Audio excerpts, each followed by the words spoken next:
Hola, soy Blanca y este año he sido auxiliar de conversación en Denver, Colorado, Estados Unidos y ya acabo de volver, bueno, llevo ya 2 semanas, como veis esto ya no es Denver y bueno, hoy quiero hacer un vídeo que es un vídeo que llevaba planeado desde el principio, o sea, desde mis primeros meses allí ya planeé hacer este vídeo y lo pensaba hacer, pero nunca lo he hecho porque siempre había otros que surgían que me parecía que estaban más guays y entonces pues lo he dejado para el final y ahora aquí lo voy a hacer, que es deciros 7 diferencias entre la educación, el sistema educativo en Estados Unidos y España. Y bueno, espero que os guste.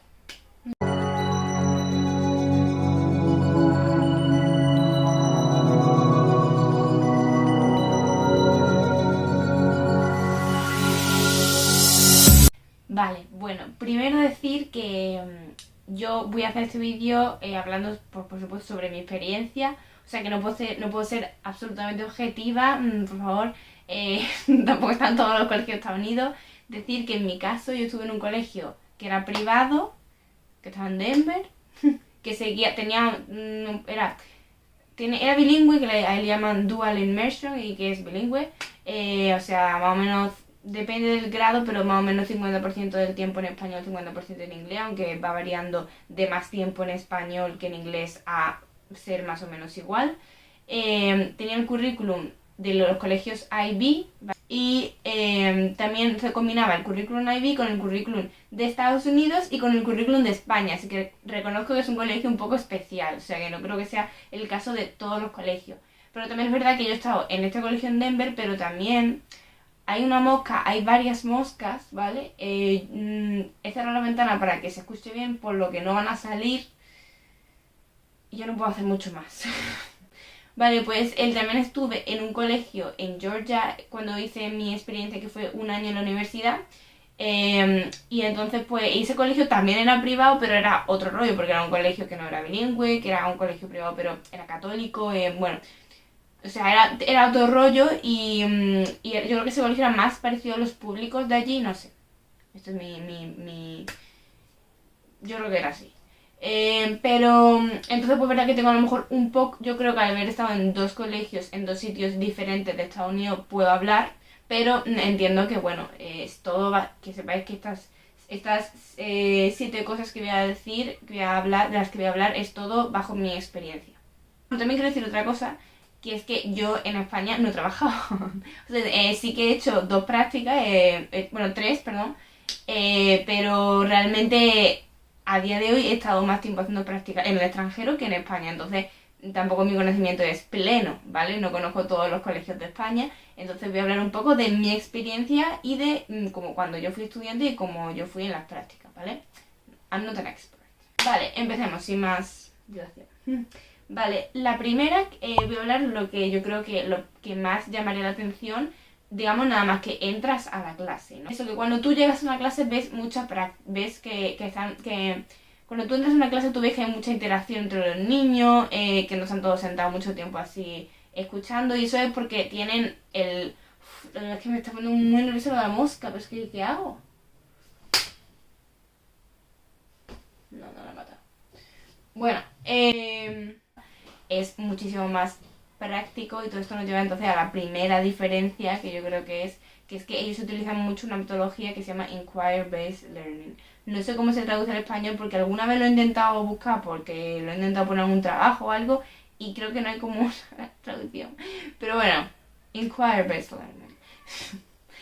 Resulta que esta metodología que yo ya le había dado en la universidad alguna vez salió y también en el máster está muy unida con lo del currículum IB que utilizaban en mi colegio.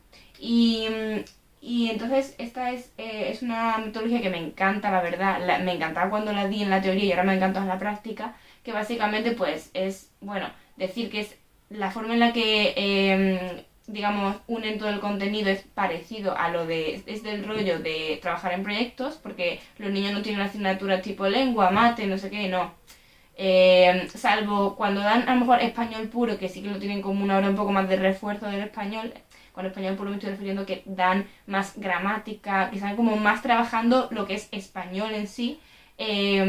Todo lo demás está como mezclado. O sea, básicamente eso, como proyectos.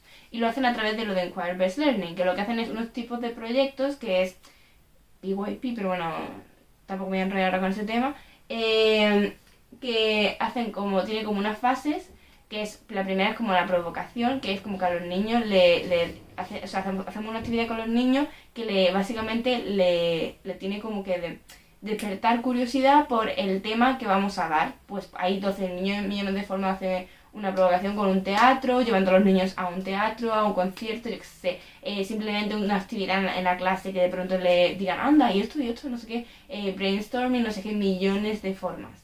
Pues eso, después el resto de la unidad, o sea, durante las semanas, se hacen diferentes actividades que los niños pues van aprendiendo como los diferentes subtemas dentro del tema general, o sea, un subtema de lengua, un subtema de matemáticas, un subtema así. Y después, está todo encaminado a hacer como un producto final, que puede ser un vídeo, todo esto depende del nivel de los niños, claro, o sea, de la edad del curso. Puede ser un vídeo, una presentación de una maqueta, un mini roleplay, un mini teatro, un ensayo y después los niños lo tienen que leer en voz alta, todo como para el rollo de presentar su trabajo y su resultado. Y luego siempre hay una reflexión al final que puede ser escrita, oral, también de muchos tipos de formas, que es como un poco para reflexionar sobre lo que han aprendido. Y eso es como la estructura base que utilizan todo el rato. Y esto sé que lo hacen en mi colegio seguro porque he estado, pero también sé que en otros colegios de Estados Unidos que son públicos también lo hacen. Y yo creo que es como, más o menos, a lo mejor tú preguntas a otros colegios públicos qué metodología utilizan y no te dicen esa, o sea, no utilizan ese nombre, no tienen el nombre, pero es eso. O sea, es todo ese rollo de vamos a hacer como un trabajo de investigación, no sé qué, que claro, eso hay niveles y en primero de primaria pues tú no le llamas un trabajo de investigación, le puedes llamar de otra forma, ¿no? Pero es esa metodología, es la que utilizan todo el rato y a mí me encanta. Vale, eso nos lleva entonces a la segunda diferencia muy grande que veo, que es que como habéis escuchado entonces en toda esta metodología, no sé cómo se dice, pero animan mucho a hablar en público, desde muy, muy, muy pequeño, pero que desde infantil tienen momentos en los que tienen que hablar en público. Empiezan pues niveles muy pequeñitos, que a lo mejor los niños tienen que decir 4 frases o menos, articuladas lo más, ¿sabes? Pero es verdad que me gusta mucho y eso se nota un montón comparado con España, que a los niños les inculcan un montón más el hábito de hablar en público desde muy pequeños. Y es verdad que hay gente que esto no le gusta tanto porque a lo mejor piensan, hay un niño de primero primaria, ¿para qué quiere hacer una conferencia? Porque dice, es que no lo va a hacer bien, es verdad. Pero es que a lo mejor el objetivo en primero primaria no es que lo haga bien, es que vaya ganando hábitos y que durante muchos años escuche pues consejos de sus profesores o del otro alumno o lo que sea de cómo se habla en público, y tú después ves a los niños haciendo su presentación en quinto de primaria que tienen que hacer como una presentación y lo hacen 12.000 millones de veces mejor que un niño de quinto de primaria en España, porque en general se practica mucho menos hablar oralmente, en plan, sobre todo hablar en público. Entonces, pues eso me gusta mucho también. Vale, me gusta mucho, es curiosa, que es que yo creo que otra cosa que tú verías cuando tú, como primera impresión, cuando entras a una clase, es que parece así de primera que hay como menos disciplina. ¿Y esto por qué es? Porque es verdad que allí, digamos que son como muy duros para algunas cosas y muy flexibles para otras, pero no son, o sea, no sé, es raro. En el sentido de que, por ejemplo, tú llegas a una clase y tú no vas a ver a un profesor, o sea, nosotros, por ejemplo, no teníamos que llamar la atención nada sobre siéntate bien, o pon la espalda recta, o yo qué sé, o utilizar siempre boli y lápiz. O sea, tienen esas reglas, en mi opinión, ridículas que tenemos en España, no la tienen allí. O sea, entonces, si yo sabiendo esto, yo habiéndome criado de esa forma y ahora llegando allí y viendo que los niños tienen un montón más de flexibilidad para un montón de cosas, sorprende, porque sorprende, la verdad. Pero también me gusta, porque la cosa es que eso no significa que una locura, que los niños pueden hacer lo que les da la gana, no. Los niños, o sea, los profesores siempre tienen como, la mayoría siempre tienen como sistema de recompensa o se inventan sus sistemas, sus formas de controlar el comportamiento en clase, de controlar un poco pues las reglas, de conseguir que los niños entiendan las reglas y entonces las puedan respetar. Todo es en base de ser muy consecuente y que todas las reglas estén muy claras y los niños sepan muy bien sus derechos, sus responsabilidades y sus libertades. O parece así un poco, pero es así. Es todo como que los niños tienen que saber todo muy bien, hasta dónde puede llegar lo que tienen que hacer y tal. pero son menos coñazos con las normas, no sé, en plan, son menos coñazos, o sea, siento tener que decir esto, pero es así. Me refiero como que en general es mucho, eso, por ejemplo, el tema de sentarse, se pueden sentar no solo como quieran, es que muchísimas veces trabajan tirados en el suelo en la alfombra, muchísimas veces trabajan, es que es normal de que a lo mejor se van al patio y trabajan en el patio por grupo, a lo mejor, de hecho tienen flexible sitting, que se dice que se tienen como yo puedo. Sillas diferentes y formas diferentes de sentarse, porque a lo mejor, de hecho, yo he visto veces que a lo mejor hay un niño que está en la mesa y mira su silla y su silla es la pelota esta de yoga típica grande y es así. Vale, el cuarto punto. El cuarto punto es cómo tratan ellos la diversidad y la diferenciación en la clase. Que a ver, esto tiene parte buena y parte mala, porque hay cosas que me parecen que están un poco peor que nosotros, como por ejemplo, creo yo, no soy una experta, ¿vale? Porque este no es el tema en el que yo más me he interesado, porque no es mi especialidad ni nada, pero creo que ellos no tienen como así una PT, como creo que se llama así en España. Entonces hay cosas que no, que van peor, que en España está mejor organizado. Porque hay un poco, en Estados Unidos hay un poco de buenismo, en el sentido de que a lo mejor los profesores no pueden, no están autorizados a comunicarse con los padres directamente si ven que a los niños tienen algún tipo de dificultad. Creo que no se puede, hay otros procesos, hay otros procedimientos. Entonces, pues a veces esto al profesor de España que llega a Estados Unidos a la clase le raya, porque es como en España esto se haría de otra forma. Pero me voy a centrar en lo que me va a centrar, que también me gusta cómo tratan la diferenciación, o sea, la diversidad, en el sentido que, aunque esto también va mejorando, pero en España creo que aún es muy normal tener, o sea, tú como profesor o profesora, prepararte una clase, prepararte unas actividades y a lo mejor tener algunas adaptaciones, unas modificaciones para el que va mejor, dicho así, o sea, los que van más adelante y los que van peor. Pero es que ahora es como otro, esto es como otro concepto, es simplemente, no hay mejor y peor. Sí, bueno, pues sí hay, porque al final, bueno, pero es como que toda la clase está dividida en a lo mejor diferentes grupos y tú cuando creas actividades, pues siempre tienes que tener en cuenta esas modificaciones que tienes que hacerle para cada grupo. Y cada grupo tiene, o sea, con cada grupo, pues, los alumnos están agrupados en grupos dependiendo de su habilidad, pues, en diferentes áreas, que no es solo lengua, matemática, es que, yo qué sé, capacidad de lectura, capacidad de escribir, numérica, todo. Y tienen mucho apoyo, de hecho yo he sido parte de ese apoyo para los alumnos que tienen un poco más de dificultad, y creo que funciona muy bien porque también es la primera vez que he estado como tanto tiempo en un colegio, entonces he podido ver cambio, en el sentido de que he podido ver que como los niños al principio tenían ni idea de español y de pronto y de pronto ver a niños que para el tercer trimestre que hablaban perfecto y flipabas. Vale, la quinta. La quinta es la tecnología. Vale, la tecnología es algo, una diferencia que podemos decir que hay muy grande entre España y Estados Unidos en general, porque Estados Unidos ahí nos un poco nos... No, es que no sé cómo decirlo, pero nos dan 12 vueltas, la verdad. En general los niños pues tenían todo su propio ordenador, su Chromebook, creo que se llama, bueno, es algún ordenador que tienen con Google, no me he enterado mucho qué es.